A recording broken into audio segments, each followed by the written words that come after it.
The drive from Savannah took 9 hours. I'd made it in one stretch, stopping only once for gas outside Chattanooga. Because stopping meant thinking, and thinking meant I might talk myself out of what I was about to do. The GPS told me to take exit 14 toward Clarksville, and my hands knew the way before the voice did. 18 months.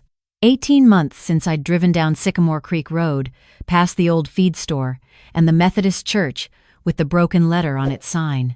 The maple trees along our street had gone through a full season without me.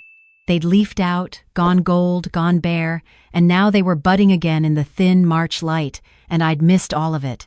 I turned into the driveway of the yellow craftsman house my late husband Frank and I had bought in 2001 and felt my breath catch somewhere in my chest. Something was wrong. I couldn't name it immediately. The house was still there, the yellow paint still showing, the front porch still standing. But Frank's azaleas along the side fence had been trampled, the ones he'd spent 3 summers coaxing into bloom. And there were cars, 4 of them, crammed onto the driveway and spilling onto the grass. A lifted pickup I didn't recognize, a silver SUV with a cracked taillight, a rusted Honda that was leaking something dark onto the concrete. My daughter Lily drove a sensible blue Civic. None of these were hers. I sat in my car, with the engine running for a long moment. The last time I'd spoken to Lily was 11 days ago. She'd called me while I was still in Savannah, still sorting through my sister Patricia's belongings and settling her estate, and she'd sounded tired in that particular way she'd been sounding for months. "Fine, Mom. Everything's fine. Derek says hi." Her voice had been careful the way a person's voice gets when someone else is listening. I'd asked her twice if she wanted me to come home sooner. She'd said no both times. Her voice when she said it hadn't sounded like no. My son Kevin in Denver had been the one to finally say it out loud. He'd called me last Thursday while I was loading boxes into a storage unit, and he'd said, "Mom, I think something's going on with Lily, and I can't get her to talk to me, and I think you need to go back to the house." I'd booked a ticket to Nashville the same afternoon, then changed my mind, canceled the flight, and decided to drive instead. I wanted to arrive without anyone knowing I was coming. I wanted to see the house the way it actually was, not the way someone had time to arrange it. I cut the engine and got out. The air smelled like wood smoke and wet grass. A dog barked somewhere down the street, the neighbor's beagle that Lily used to bring treats for. I walked up the front path and noticed that the porch swing Frank had hung the summer before his stroke was gone. The hooks were still in the ceiling, but the swing was gone. I used my key. It still worked, which told me something. Nobody had thought to change the locks, which meant nobody had thought about me at all. The smell hit me before my eyes adjusted to the inside light. Cigarette smoke. Fried food. Something sweet and fermented, like beer left in cans too long. Our house had always smelled like the vanilla candles Lily burned and the cedar sachets I kept in the closets. This wasn't that. This was the smell of a house where people had stopped caring. Shoes were piled near the front door. Work boots, women's sandals, a pair of enormous sneakers. None of them belonged to my daughter. I stepped around them and moved down the hall, my hand trailing the wallpaper Frank and I had hung together in the spring of 2009. The pale stripe pattern Lily had always said made her feel like she was living inside a candy cane. Voices came from the kitchen. A television blared from the living room. I could hear a video game from somewhere upstairs, the sounds of explosions and shouting coming through the ceiling. I turned left into the living room first. Frank's reading chair, the brown leather one he'd saved for 6 months to buy, was occupied by a man in his 40s I had never seen in my life. He was asleep with his mouth open, a half-empty beer bottle balanced on his stomach. The coffee table was covered in takeout containers, a pile of mail that wasn't addressed to anyone in my family, and 3 remote controls. My grandmother's quilt, the one I'd brought back from her house in Kentucky after she passed, was wadded up under the sleeping man's feet. I stood in the doorway and looked at it for a long moment. Then I walked into the kitchen. A woman about my age stood at my stove, frying something in my good cast-iron skillet. She had bleached hair pulled into a ponytail, and she was wearing a housecoat like she'd lived here for years. She didn't notice me until I said, "Excuse me." She spun around so fast the skillet handle rattled. A younger woman, maybe 25, looked up from her phone at the kitchen table. 2 teenage boys I'd never seen sat at the breakfast bar, both wearing headphones, both ignoring everything. "Who are you?" the woman at the stove said. "I'm Carol Henderson. This is my house. Who are you?" Her expression shifted from shock to something more composed, more defensive. "I'm Connie. I'm Derek's mother." She said it the way you'd say, "I'm the Queen of England." Like that settled the matter. I looked around my kitchen. There were dishes stacked in the sink that would have taken days to accumulate, a bag of dog food in the corner, and I was fairly certain there had been no dog discussed with me. A child's drawing was stuck to my refrigerator with a magnet I didn't own. "Where is my daughter?" Connie turned back to the stove. "She works nights now. She's sleeping." Lily had been a charge nurse at Street Thomas for 6 years. 3 years ago, she'd moved into management. She didn't work nights. "Where is she sleeping?" I asked. Connie's jaw tightened the way a person's jaw does when they know the answer to a question will not go over well. "Downstairs," she said finally. She and Derek both agreed it was better that way, what with his brother staying here and the boys needing the upstairs rooms. I heard myself ask the question very quietly. "Downstairs where, Connie?" The woman at the table looked up from her phone. Connie turned back to the eggs. I left the kitchen. The door to the basement was at the end of the hall. Behind the laundry nook, the door Frank had painted green because Lily had gone through a phase at 12 when she'd wanted everything painted her favorite color. The green paint was scuffed now, the knob loose in a way it hadn't been when I'd left. I pushed it open and looked down the stairs. The basement had always been a storage space. Boxes, holiday decorations, Frank's old woodworking tools. I'd left it exactly that way when I drove to Savannah 18 months ago. It wasn't a storage space anymore.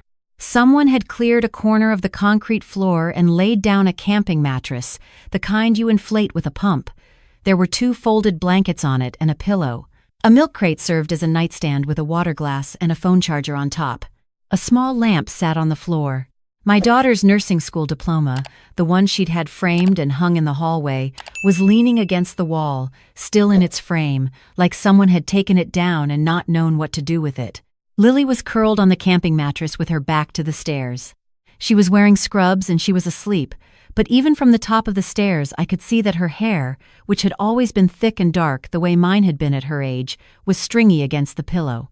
She'd always been slender, but the shape under that blanket was too small. I went down the stairs slowly, trying not to make noise.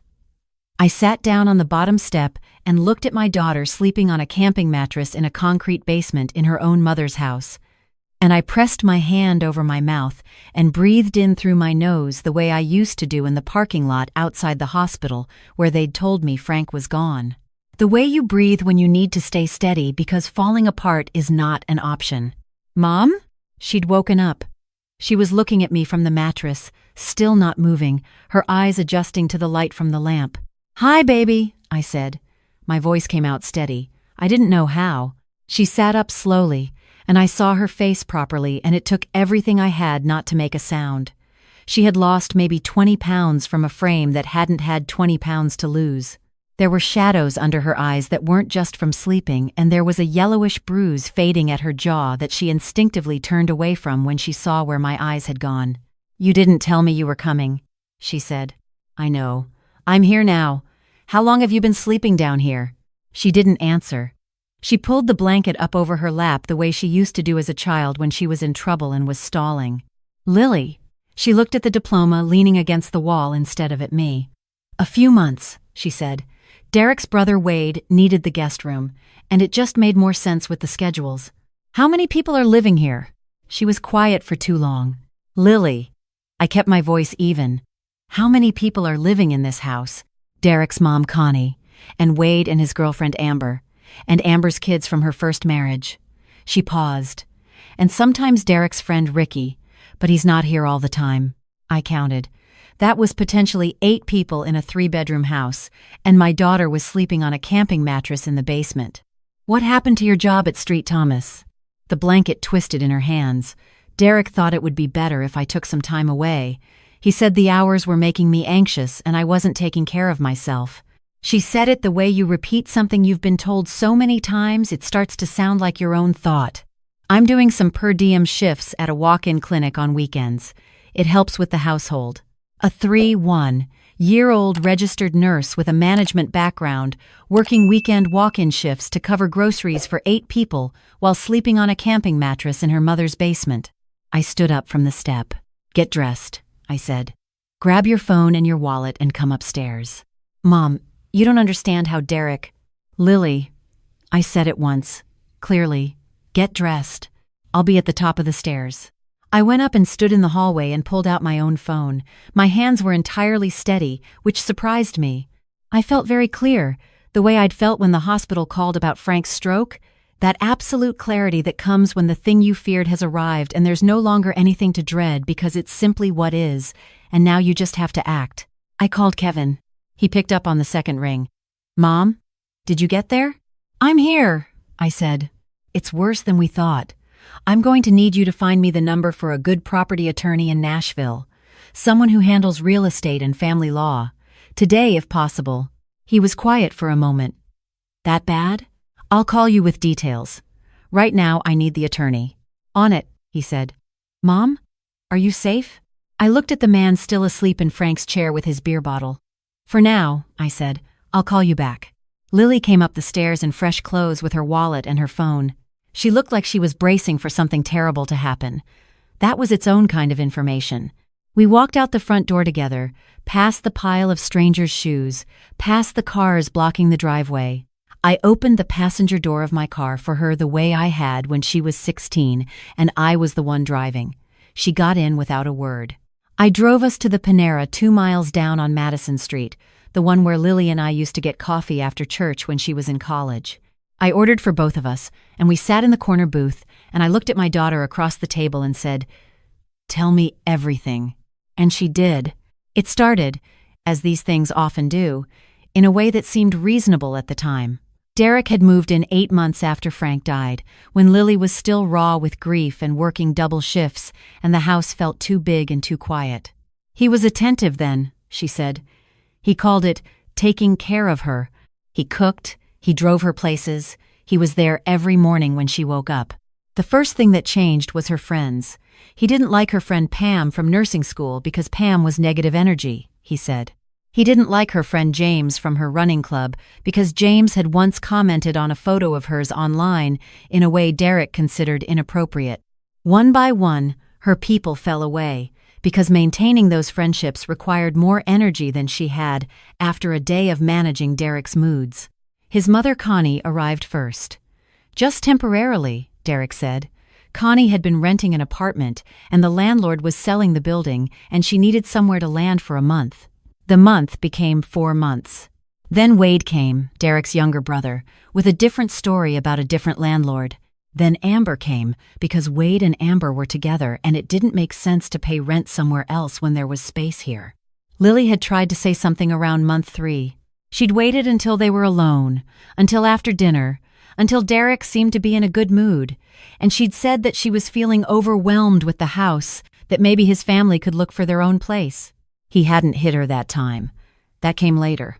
That time he'd simply gotten very quiet and told her that he was hurt by her saying that his family was struggling and she wanted to push them out into the street, that he'd thought she was a compassionate person, but apparently he'd been wrong. He'd slept on the couch for a week, and the silence had been its own kind of punishment. By the time Wade's kids arrived, she had stopped trying. The basement, she told me, stirring her coffee without drinking it, had been Derek's suggestion framed as a kindness. "The boys needed their own space," he'd said. "It's quieter down there. Better for your sleep schedule with the night shifts." He'd set it up himself, carried the camping mattress down, put up the lamp, said, "See, it's cozy." And she'd been so tired by then, so thoroughly hollowed out, that she'd thanked him for it. I sat across from her with my coffee going cold and felt something tighten in my chest that I recognized as the particular anger of a mother who has failed to see something in time. "Lily," I said carefully, "the house. Is Derek on any of the paperwork?" She looked at her coffee. "Lily, he said you wouldn't mind," she said, her voice going small. "He said you'd want us to be secure. That it was just adding his name to the deed for practical reasons, for when we eventually got married. He had a notary come to the house. He said all the forms were standard." I set my cup down very carefully. "Tell me everything about that day." The forms had arrived on a Tuesday, she said. She'd been working a double the night before and had slept maybe 4 hours. Derek had poured her coffee and set the papers in front of her and explained them quickly while she was still foggy, said it was just a refinance, that rates were good right now and it would lower the monthly payment. She'd signed where he told her to sign. The notary had been in and out in 10 minutes. There had never been a mortgage on this house. Frank and I had paid it off in 2017. "How big is the mortgage?" I said. $200,000, she whispered. I sat with that number for a moment. Then I said, "Do you know where the paperwork is?" "He keeps all the paperwork. He handles the finances. He said it was easier that way." Of course he did. I called Kevin back from the parking lot while Lily sat in the warm car. He'd already found me 2 names. I took the second one, a woman named Andrea Cho, who had 20 years in real estate law and had apparently handled more than a few cases involving fraudulent mortgage instruments. Her assistant got me in for an emergency consultation at 4 o'clock that afternoon. On the way to the appointment, I stopped at my bank. The manager had been at that branch for 15 years and knew me by name. I explained as much as I needed to explain. He pulled the account records and confirmed what I had already understood in my bones. A mortgage instrument had been filed against the property 14 weeks ago. The loan had been drawn in Lily's name. The original deed, however, was still in my name and Frank's name, held in the family trust we'd established in 2014, a trust that Lily had no legal authority to encumber. The bank manager leaned forward. "Mrs. Henderson," he said, keeping his voice low, "if the instrument was filed against a trust-held property without trustee authorization, that's fraudulent conveyance. That's a serious matter." "I know," I said. "I'm seeing an attorney this afternoon. Can you flag the account and freeze any further draws on that instrument pending investigation?" He made a call. It was flagged within the hour. Andrea Cho was a small woman with short hair and the particular manner of someone who has spent 2 decades being underestimated and has stopped trying to correct anyone's assumptions. She listened to everything I told her without interrupting, making notes on a legal pad in handwriting so small I couldn't read it across the desk. When I finished, she was quiet for a moment. "The good news," she said, "is that the property trust is airtight. Frank's name is on it, yours is on it, and Lily is listed as beneficiary but has no signing authority over the principal asset. Derek Paulson has no legal standing in that house, and neither does anyone else he invited in. The mortgage instrument is almost certainly fraudulent because Lily couldn't legally pledge a trust asset as collateral, and it appears she may not have fully understood what she was signing in any case." She tapped her pen on the pad. "The other good news is that Tennessee has very clear statutes on this. What he's done to her, the financial control, the forced resignation from employment, the coercive living conditions, this isn't just civil. This is criminal. I'm going to want her to speak with the DA's office." She looked at me across the desk. "The bad news," she said, "is that evicting them will require proper notice, even with fraudulent occupancy, because they've established residency. You're looking at a process. But Mrs. Henderson, I've handled a lot of these situations, and I want you to know that the case here is as clear as I've seen.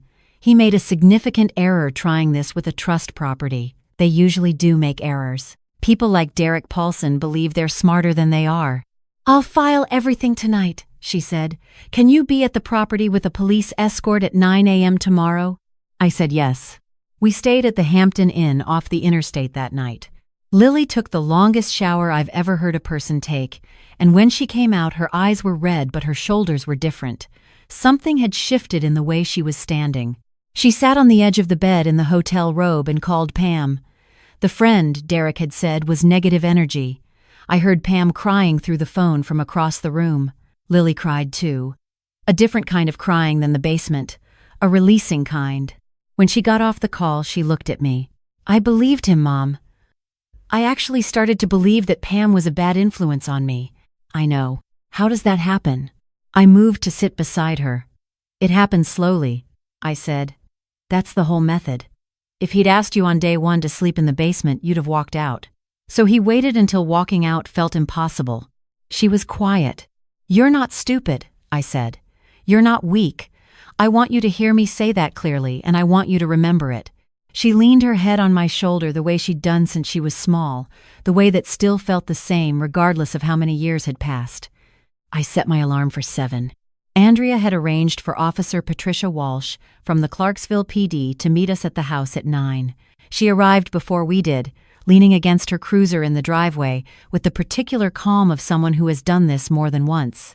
She shook my hand first, then Lily's, and she looked at Lily for a moment longer than she needed to. "I'm glad you called us," Officer Walsh said to me. But she was looking at Lily when she said it. We walked to the front door together. Derek answered before I could knock. He must have seen us through the window, because he had an expression already prepared, something between hurt and magnanimous, the expression of a man who has decided that reasonable negotiation is his best play. He was 34, decent-looking in a forgettable way, wearing a flannel shirt and jeans. I'd only met him 4 times. Each time he'd shaken my hand too firmly. "Margaret," he started, and I said Carol, firmly, because I have never been Margaret, and then I held out the eviction notice Andrea had prepared and he stopped talking. He looked at the paper. He looked at Officer Walsh. He looked at me. "This isn't valid," he said. "Lily and I are in a relationship. This is her home. This property is held in a family trust in my name," I said. "You were never given authorization to occupy it. You have 48 hours to vacate, along with every member of your family currently residing here without my consent. We signed a mortgage. The mortgage instrument has been flagged by the bank as potentially fraudulent. Andrea had told me to say exactly this, and it will be reviewed by the district attorney's office. I'd suggest you consult an attorney before making any further statements about that document." His composure cracked then, just at the edges. His jaw went tight. "Rebecca," he caught himself. "Lily wouldn't have. You don't understand the whole situation here. We've been together for 2 years. I've been taking care of her." Officer Walsh stepped forward slightly. "She didn't say anything. She didn't need to. The movement was enough." "You have 48 hours, I said again. "If you're not out, the sheriff will remove you." We walked inside past him. He stood in the doorway and didn't follow us, which told me he'd made some calculation about how far he could push this and had arrived at the right answer. Connie was in the kitchen again, as if she'd taken up permanent residence at my stove. She looked at Officer Walsh and set down the spatula. The woman from the day before, Amber, appeared in the hallway with a child on her hip. Wade came down the stairs with his arms crossed, trying to look larger than he was. Nobody said anything. The patrol uniform in my hallway was doing all the necessary talking. I walked through every room. I wanted to see all of it. I wanted to make myself look. The guest room, where Patricia's hand-stitched curtains still hung, had been converted into a bedroom for Wade and Amber, their clothes heaped across every surface. My good towels were in their bathroom, the ones Lily and I had picked out at Bed Bath & Beyond the summer before Frank's stroke. Frank's workshop in the garage had been cleared out and turned into a space for the boys, with mattresses on the floor and gaming equipment everywhere. The master bedroom, our bedroom, had a lock on the door that hadn't been there before. Lily stood beside me and looked at what had been done to her father's house. She didn't say anything, but she took my hand. Over the next week, the house emptied, not gracefully. There were arguments and accusations, and one evening where I had to call Officer Walsh again because Derek's voice had reached a register that made the neighbor come to his porch, but they left. Connie first, muttering about ungrateful people, loading the back of a truck with the groceries I had paid for and the throw blankets that belonged to me. Wade and Amber next, the boys dragging their gaming equipment down the driveway with headphones still on. Derek last, standing on the porch with a box of his things, trying one final time to speak to Lily privately. She stood next to me on the front walk and she said, "You need to leave now, Derek," and her voice was entirely steady. He left. I stood on Frank's front porch and breathed the cold March air and listened to the truck pull away. The legal process was not quick, and no one promised it would be. Andrea filed the civil action on the fraudulent mortgage instrument. The district attorney's office opened a criminal investigation into the coercive control, the financial exploitation, the circumstances surrounding Lily's departure from Street Thomas. It turned out Derek had done something like this before. A previous girlfriend in Memphis had filed a complaint 2 years ago that hadn't gone anywhere because she dropped it, but the record existed. The bank suspended the mortgage instrument pending investigation. The mortgage would likely be voided entirely, Andrea said, given the trust documentation. Kevin flew in from Denver the second week. He repainted the master bedroom, the guest room, the hallway. He rehung Frank's workshop tools in the garage and repaired the porch swing hooks, and we bought a new swing together at the hardware store on a Saturday morning. Lily called Street Thomas Human Resources on a Wednesday. The director of nursing, a woman who had mentored Lily through her first management role, listened to everything and was quiet for a long moment before she said, "We'd like to have you back, Lily. As soon as you're ready. There's a unit supervisor position opening in May." I was in the kitchen when Lily got off that call. I heard her laugh, a real one, and I had forgotten, somehow, in the past 18 months, the particular quality of my daughter's real laugh. How it lifts at the end like a question. She came into the kitchen and sat down across from me at the table where Frank and I had eaten 30 years of breakfasts and had every difficult conversation two people have over the course of a life, and she looked at me for a moment. "I want you to stay," she said. "Not to take care of me. I want you to stay for a while." I'd been planning to go back to Savannah to finish settling Patricia's estate. It would wait. "All right," I said. "There are hard days. I will not pretend otherwise. Lily has a therapist now, a woman who works specifically with survivors of coercive control, and twice a week she comes home from those appointments looking both wrung out and somehow lighter.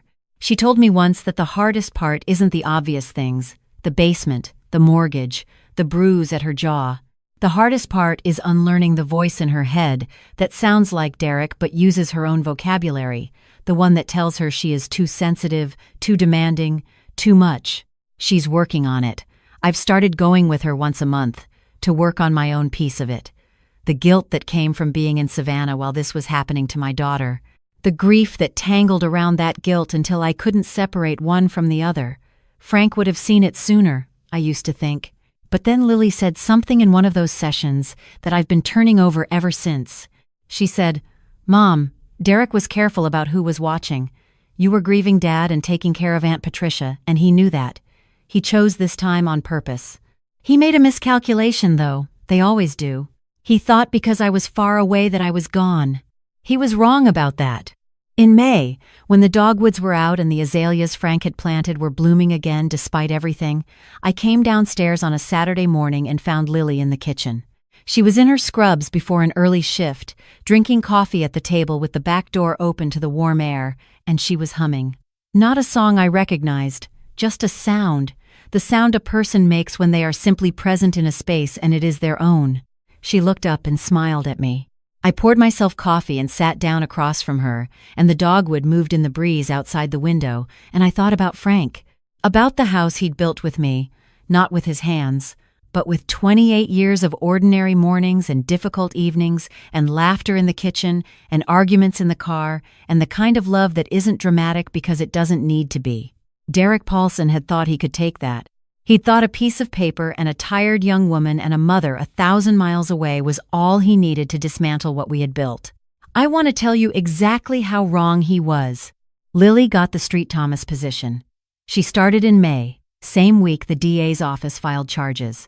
Fraud, forgery, financial exploitation of a vulnerable adult, coercive control. His attorney called Andrea to discuss a plea arrangement 3 weeks after the filing. Andrea called me to tell me, and I said whatever Lily wants. Lily said she wanted him to stand in front of a judge. He's standing in front of a judge in September. I'll be in that courtroom. Front row, second seat, same place I sat at Frank's memorial, same place I've sat for every important moment of my children's lives. Connie sent one text to Lily 6 weeks after the eviction. It said that we'd destroyed Derek's life and that we'd answer for it someday. Lily screenshot it and sent it to Andrea, and Andrea sent it to the DA's office, and that was the last anyone heard from Connie. Wade moved back to Memphis. Amber took the kids and went to stay with her mother in Bowling Green.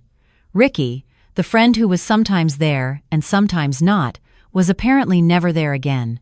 Lily found Pam. Pam drove up from Franklin on a Sunday with food and wine, and they sat on my repaired porch swing until past midnight. I went to bed at 10 and could hear their voices and laughter through the open window, and it was the best sound I had heard in longer than I could account for. There is something I want to say to anyone who finds themselves where I was, standing in a rental car parking lot, or at a hotel desk, Or on the phone with a son who lives too far away, holding a fear you can't quite name yet because naming it makes it real. I want to say, name it. Name it immediately. Don't wait for more information. Don't wait for more certainty. Your instincts about the people you love are not paranoia. A daughter who stops calling isn't too busy. A voice that sounds thin and careful is telling you something. Go home. Go home without warning, without announcement. Go home with your key and your eyes open, and don't let anyone in that house tell you what you're allowed to see. What I found was terrible. I will not minimize that. The camping mattress in the basement, the forged paperwork, the bruise on my daughter's jaw, the way she flinched when I walked toward her, these things are with me permanently, the way certain things are. But I also found that it was fixable. That's the thing no one tells you. It feels like it's too late, and it's usually not. The documents existed. The law existed. The bank records existed. The people who make these situations exist by counting on your silence and your absence and your assumption that it's too complicated to unwind. It isn't. I came back when it mattered. I am not the hero of this story. Lily is. Lily, who survived 18 months in a house full of people who treated her as furniture, who kept her diploma on the floor instead of the wall because she was waiting, I think, for the day it meant something again, who stood on the front walk and said, "You need to leave now," in a voice that was tired but not broken. Not broken. I want you to understand that. When I think about Frank now, I think about what he would say if he saw her on that porch swing with Pam, or in her scrubs on a Saturday morning with the back door open. He'd say exactly what I think. He'd say, "There she is. That's our girl. There she is."